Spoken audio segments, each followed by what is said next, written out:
नमस्कार दोस्तों, समस्याएं आपकी समाधान हमारा के YouTube चैनल में मैं एस्ट्रोलॉजर जतिन सहगल आप सभी लोगों का स्वागत करता हूं। दोस्तों, हम निरंतर बात करते चले जा रहे हैं बृहस्पति महाराज के गोचर के बारे में, जो कि 1 मई सन 2024 को मेष राशि छोड़कर के वृषभ राशि में प्रवेश करेंगे और 14 मई सन 2025 तक वो इसी राशि में रहेंगे। तो विभिन्न राशि पर इसका क्या प्रभाव रहेगा, इसके बारे में हम बात कर रहे हैं। तो दोस्तों, अब बारी है सिंह राशि के जातकों के लिए। सिंह राशि के जातकों के लिए बृहस्पति महाराज का गोचर उनके 10th हाउस में आ रहा है।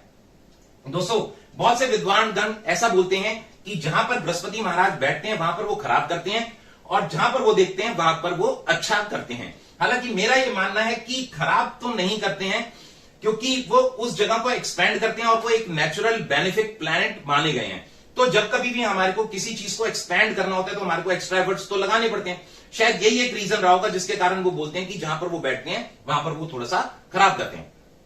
तो दोस्तों, सिंह राशि के जातकों के लिए जो 10th हाउस में उन बृहस्पति महाराज का गोचर आ रहा है वो बहुत बढ़िया आ रहा है, क्योंकि 10th हाउस हमारे प्रोफेशन का होता है, हमारे बिजनेस का होता है, हमारे ओवरऑल जो भी हम काम कर रहे होते हैं उससे रिलेटेड होता है, चाहे हम किसी प्रोफेशन में हो चाहे हम किसी बिजनेस में हो।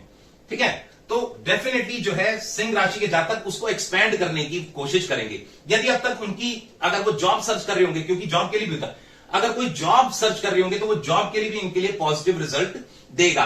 और अगर कुछ उनका प्रमोशन वगैरह ड्यू होगा तो उससे रिलेटेड भी उनको वो शुभ फल देंगे।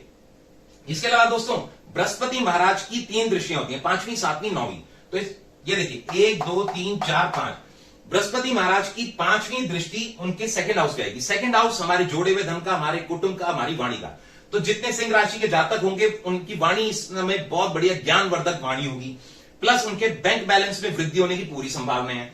इसके अलावा कुटुंब के बढ़ने की भी पूरी संभावना है। जैसे कई बार क्या होता है, विवाह में कुछ अड़चन रुकावट आ रही थी, विवाह हो जाता है तो कुटुंब बढ़ता है। चलो विवाह हो चुका है, संतान प्राप्ति नहीं हो पा रही, संतान प्राप्ति के लिए संभावनाएं बढ़ जाएंगी। इवन जब डेफिनेटली आप बिजनेस को एक्सपेंड करोगे तो यहां पर धन भी बढ़ने की, यानी बैंक बैलेंस भी बढ़ने की उनके लिए संभावनाएं बढ़ जाएगी। इसके अलावा दोस्तों, बृहस्पति महाराज की 7वीं दृष्टि उनके 4th हाउस पे आएगी। 4th हाउस आपका मां का, मकान का, वाहन का, सुख का। तो डेफिनेटली जब आपके पास चीजें बढ़ती हैं, आप विवाह हुआ या कुछ भी हो, तो आपके सुख में वृद्धि होगी।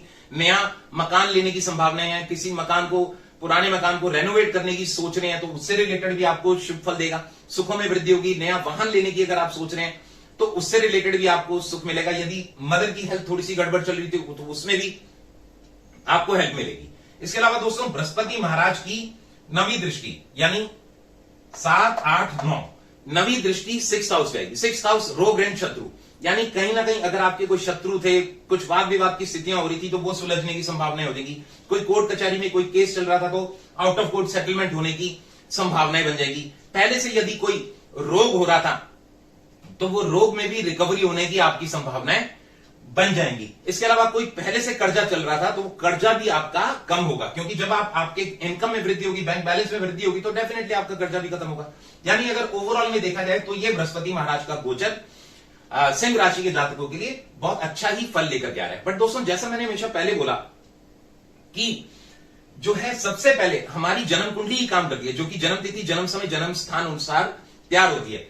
उसमें प्रेजेंटली चल रही महादशा, अंतरदशा, प्रत्यंतर दशा, यदि वो पहले से बहुत बढ़िया चल रही है तो बहुत बढ़िया हमारे को अच्छे रिजल्ट मिलते हैं। बट यदि उसका स्टार लॉर्ड, सब लॉर्ड, सब लॉर्ड कॉम्बिनेशन अच्छा नहीं चल रहा तो हमारे को उतना बढ़िया फल प्राप्त नहीं हो पाता। बट जैसा मैंने हमेशा बोला, ज्योतिष कभी भी डराने के लिए नहीं बनाया गया। एक चीज हमेशा से बोलता है और बोलता रहूंगा कि astrology is a divine science, no one can change your destiny but yes you can balance the things. यानी ज्योतिष एक दिव्य विज्ञान है, भाग्य आपका कोई नहीं बदल सकता, परंतु हाँ, आप अपने जीवन में होने वाली घटनाओं को थोड़ा संभाल अवश्य सकते हैं पॉजिटिव कर्म करके। तो जितने भी सिंह राशि के जातक हैं, यदि उनको ऐसा लग रहा है कि अभी भी वो रिजल्ट नहीं आ रहा, कुछ ना कुछ ऑब्स्टेकल्स बने हुए हैं, तो उनके लिए बहुत बढ़िया ये रहेगा कि वो हर बृहस्पतिवार यानी एवरी थर्सडे चने की दाल या बेसन या केले का दान किसी गरीब जरूरतमंद को करेंगे तो देखेंगे बेटर होता चला जाएगा। इसके अलावा मकई, जिसको हम कॉर्न या मेज भी बोलते हैं, तो वो जो है उन पक्षियों को डेली थोड़ा थोड़ा डालना शुरू करेंगे तो और भी बेटरमेंट होती चली जाएगी। बाकी मेरी शुभकामनाएं सिंह राशि के जातकों के साथ है। इसी के साथ मैं अपनी वाणी को विराम देता हूं। मैं एस्ट्रोलॉजर जतिन सहगल,